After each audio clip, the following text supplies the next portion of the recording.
Tips perawatan mobil paling mudah adalah jangan sampai telat ganti oli. Disesuaikan juga olinya dengan kendaraannya ya, dengan speknya apakah 10W40 atau yang lainnya, menyesuaikan spesifikasi kendaraan. Kalau ini untuk mobil tua, Corolla Twin Cam tahun 90.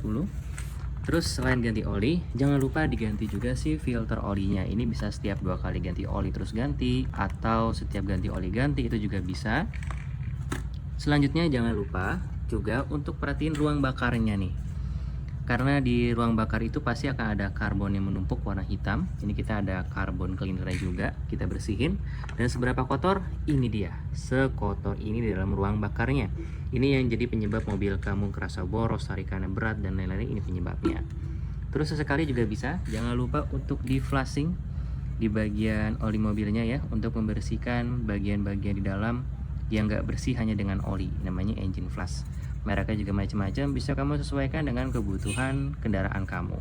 Terus jangan lupa untuk businya juga dibersihkan ya, sediakan yang namanya sikat besi ya untuk ngebersihin. Habis itu juga ada pakai karbu cleaner yang disesuaikan juga untuk ngebersihin si busi agar kerak karbonnya hilang semua. Berapa sih intervalnya untuk melakukan penggantian oli? Itu biasanya bisa per kilometer, bisa per 5.000 atau per 6 bulan sekali.